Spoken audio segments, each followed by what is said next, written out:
Hello there guys, and welcome to this Explain 11 video. Many of you have shown interest in the SAAB 340A. So in this video we are going to be doing a full review of the SAAB 340, including a short flight from John Wayne Airport to Los Angeles International Airport in the state of California.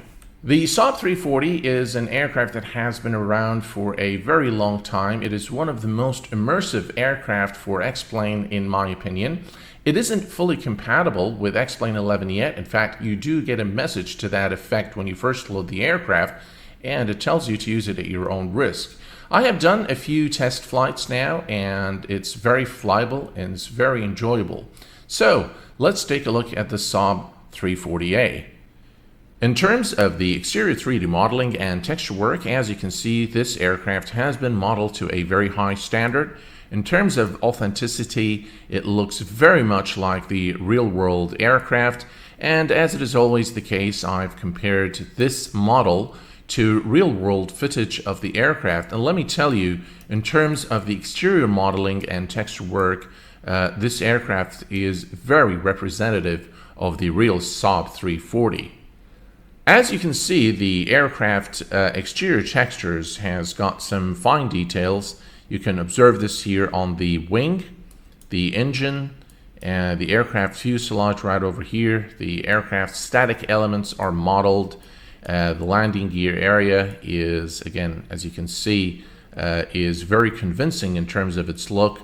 And they've also used X-Plane 11's PBR technology to give the aircraft that metal look. As you can see, the interior texture work and 3D cockpit modeling is simply a work of art on the SAAB 340.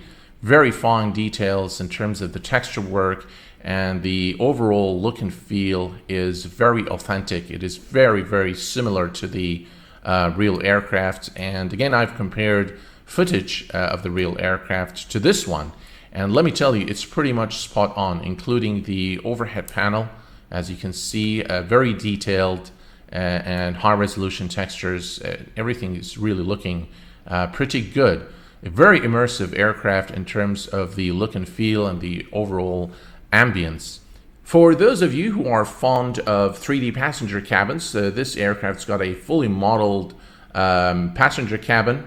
And the nice thing is that those lights here actually work once the aircraft has got power, and the buttons here, the passenger buttons, actually work as well. The attendant and the light buttons actually work. The SAAB 340A has a number of features integrated into it to assist you in flying the aircraft, one of which is the virtual checklist.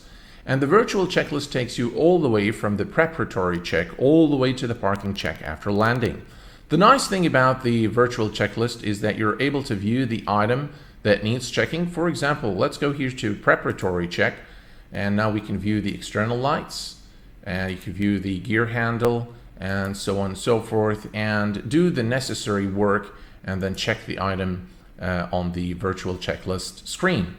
Other items include the custom camera view and the field of view, which you can manipulate from this little screen here, as well as the ability to toggle the ground equipment and the GPU, take a look at your power and condition levers, look at airport charts, manipulate the sounds, and there is an auto start feature as well, which lets you specify the number of seconds before an auto start should begin. The SAAB 340A user preference menu allows you to enable pop-up functionality for some of your instruments, and also manipulate the scroll wheel manipulator and wheel zoom on your mouse. It is now time for us to power up the aircraft and take it for a short flight. We are going to be departing John Wayne Airport. We're going to climb and maintain 5,000 feet and track the Papa Oscar Mike radio. We're then going to make a turn to Los Angeles and land runway 25 right. So what we're going to do is the following. We're going to bring up the ground equipment, we're going to remove the static elements, and we're going to enable the GPU, and we're going to follow the checklist, but we're going to start with the before engine start check. So let's go ahead and follow the checklist. Batteries. By the way, the sounds on this aircraft are pretty good. They're not perfect, but I think they're very convincing. So we'll go here, external power. is on. Bleed valves are checked. Avionics.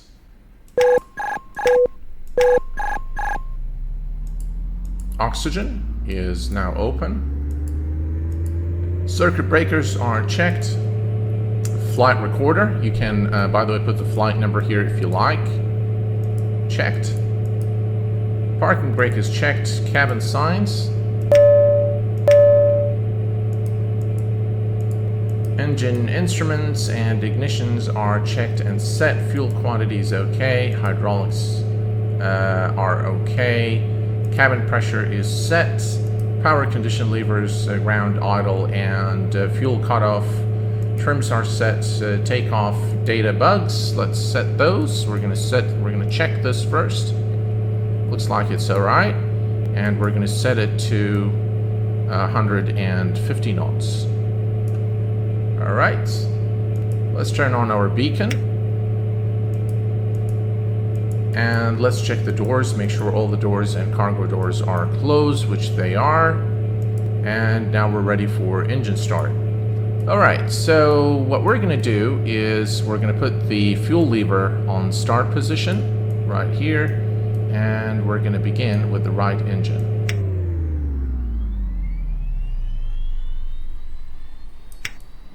Right, and if we come down here, now you can see the temperature rising. Engine RPM is rising, and the torque should begin rising momentarily. Right, there we go. As you can see now, the engine torque is rising. We'll just wait for the right engine to stabilize, and then we're going to start with the left engine. I think we're pretty much good now. We can start the left engine. So again, the fuel lever on the start position. And let's start the left engine. All right, we'll come down here again. Temperature is rising, engine RPM is rising, and the torque should begin rising momentarily. Okay, and looks like we have a good start on the left engine as well. So now we'll go to the next checklist. All right, we're going to follow the after engine start checklist as well. And bus ties are checked. External power can now be turned off. Generators, let's check the generators now. Make sure they are on. Air conditioning, we'll set it right over here. Emergency lights, let's arm them. Oops. And fuel used is okay. Condition levers to max. All right. So the max position isn't really. So if we do this, right? This isn't really the max position. The max position is right over here. This is the max position. Okay. So just be careful with that. All right. Ice protection. We'll turn the pitos on. Overhead panel, the main inverter needs to be on. We need to reset the bleeds, and now everything looks pretty okay to me. Overhead panel is checked, this is checked, and clear signal is received. The next checklist would be our taxi checklist. So let's turn on the Garmin device here.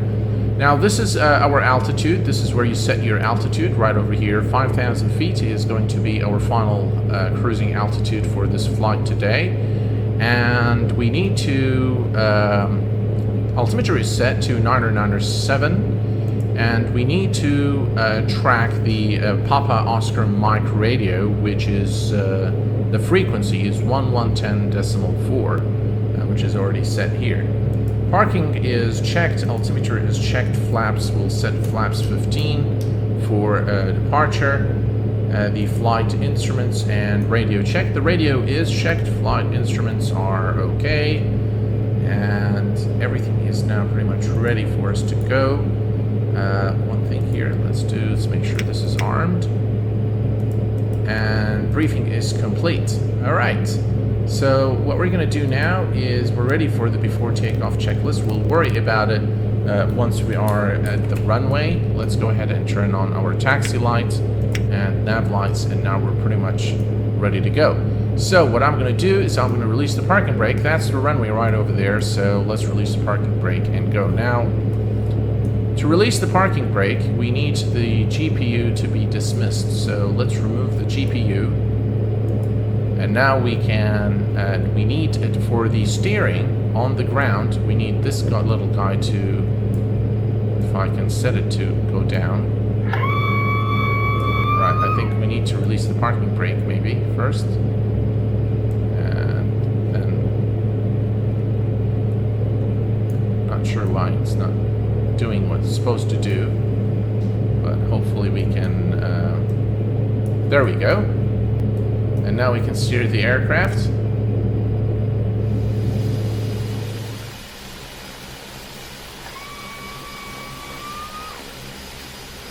We are now ready for the before takeoff checklist, so let's bring up the checklist here.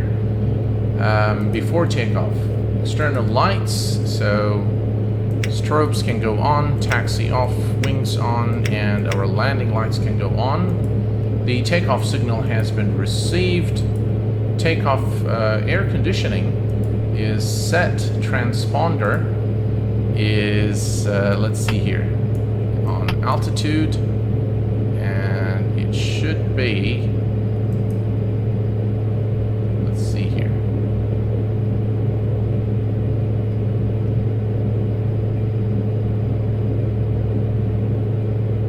There we go, 1200. Transponder is set. Flight controls are checked. This is checked. And parking brake is on, yes. And takeoff inhibit.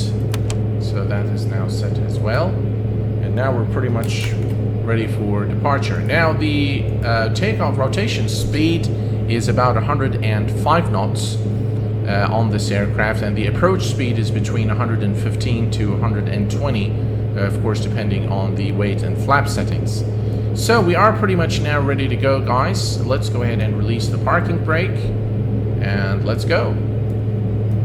All right, here we go. We are lined up with the runway, and we are ready to go. So let's give it some power.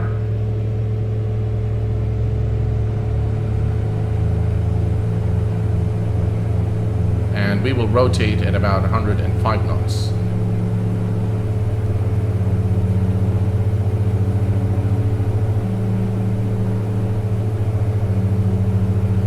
About 105 knots and rotate.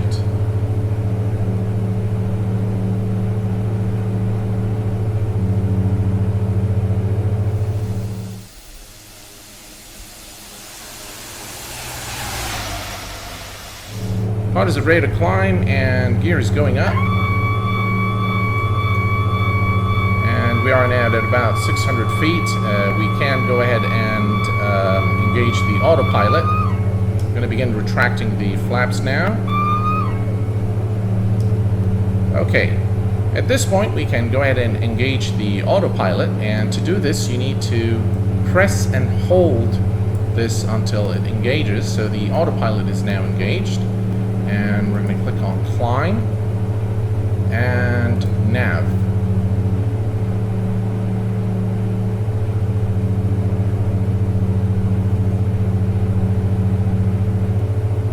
And now the aircraft should follow the VOR station. We are about 21.3 nautical miles from the VOR station.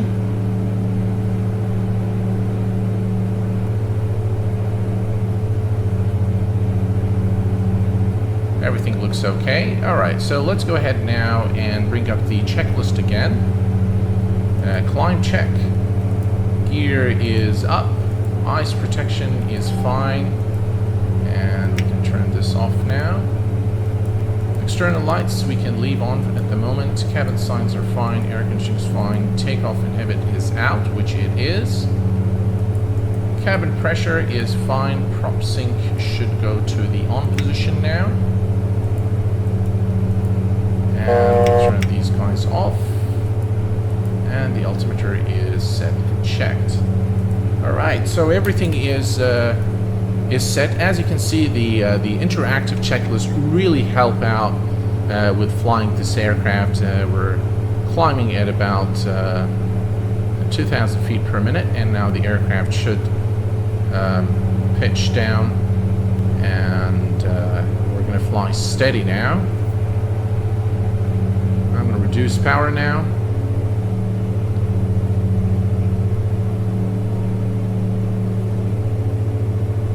We are at 5,000 feet, and everything appears to be okay now.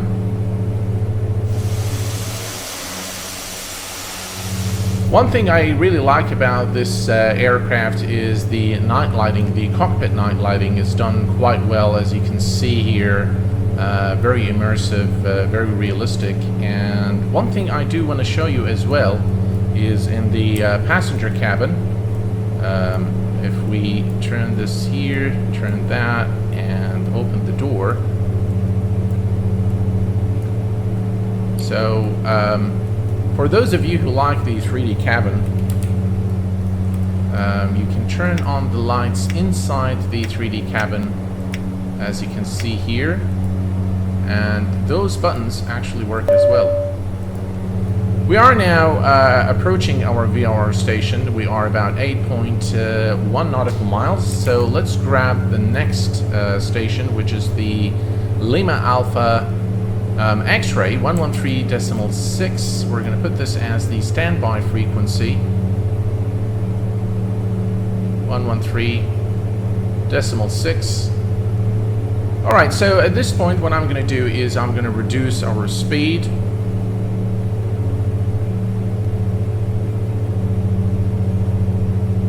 And we're coming up to our turn. We're pretty close to the VOR station now.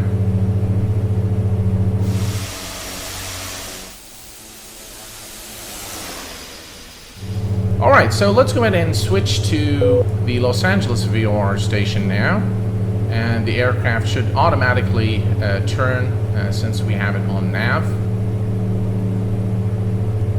And what I'm also going to do is I'm going to set up the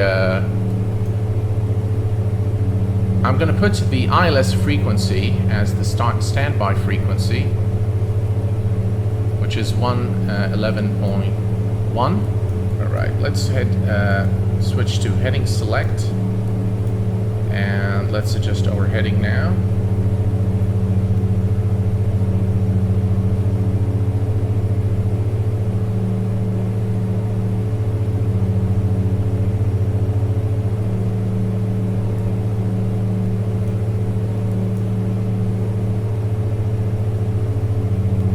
Now there is a bug that I've discovered when you turn on the second course right here and try to manipulate the course here, you will get an error message, which is not a big deal.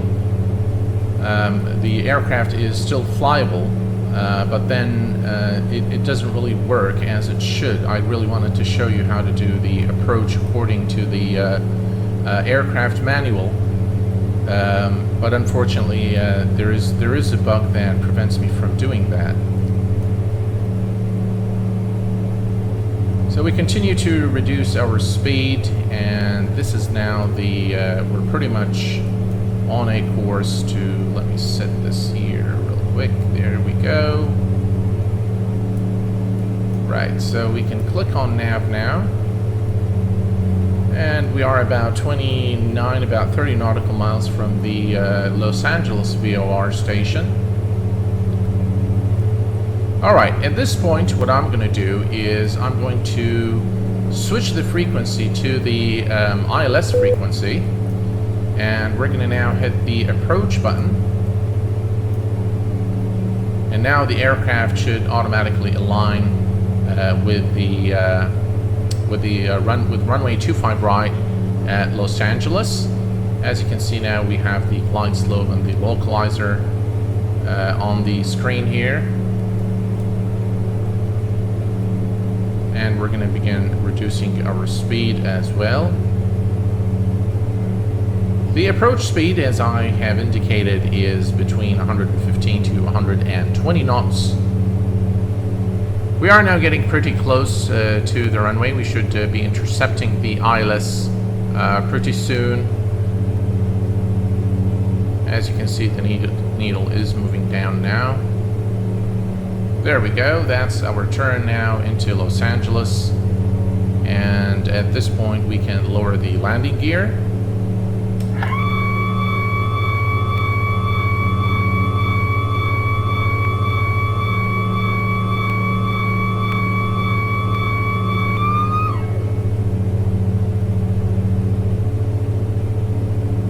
And we're going to maintain about 120 knots for the remainder of our approach into Los Angeles. Glide slope is now active, and the aircraft has begun the descent into the runway. Right, and at this point we'll introduce flaps. Flaps 15. Very immersive aircraft, the Saab 340, and I definitely highly recommend it. So we are now approaching the runway. We are about 11 nautical miles from the runway, and as we can see, we steadily descend towards the runway. The autopilot is still doing its magic, and everything appears to be alright. Let's check our landing lights here. Everything appears to be okay. And momentarily we'll disengage the autopilot. And we're going to maintain about 120 knots for our approach. By the way, as soon as we touch the ground, we really don't need to use the brakes to slow down the aircraft, as the reverse thrust on this aircraft is very powerful and should be enough to slow us down. Right, we are now approaching the runway, and we're going to maintain our current speed, which is about 115 knots. We need to keep it there. So we're okay at the moment, and everything looks okay for our approach. There's runway 25 right ahead of us. Alright, I think at this point we'll go ahead and disengage the autopilot. And when you disengage the autopilot, you will get a siren, the warning siren. Okay, so you need to press here to silence it. Alright, and now we're pretty much, it's my plane now. And all this looking good at the moment.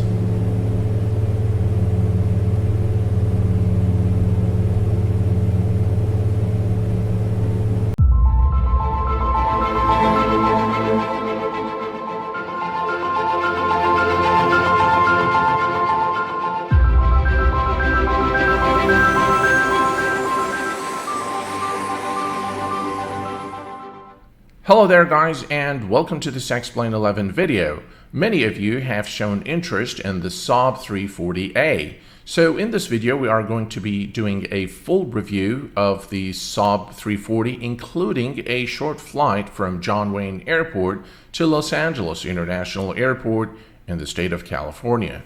The Saab 340 is an aircraft that has been around for a very long time. It is one of the most immersive aircraft for X-Plane in my opinion. It isn't fully compatible with X-Plane 11 yet. In fact, you do get a message to that effect when you first load the aircraft, and it tells you to use it at your own risk. I have done a few test flights now, and it's very flyable and it's very enjoyable. So let's take a look at the Saab 340A. In terms of the exterior 3D modeling and texture work, as you can see, this aircraft has been modeled to a very high standard. In terms of authenticity, it looks very much like the real-world aircraft, and as it is always the case, I've compared this model to real-world footage of the aircraft. And let me tell you, in terms of the exterior modeling and texture work, This aircraft is very representative of the real Saab 340. As you can see, the aircraft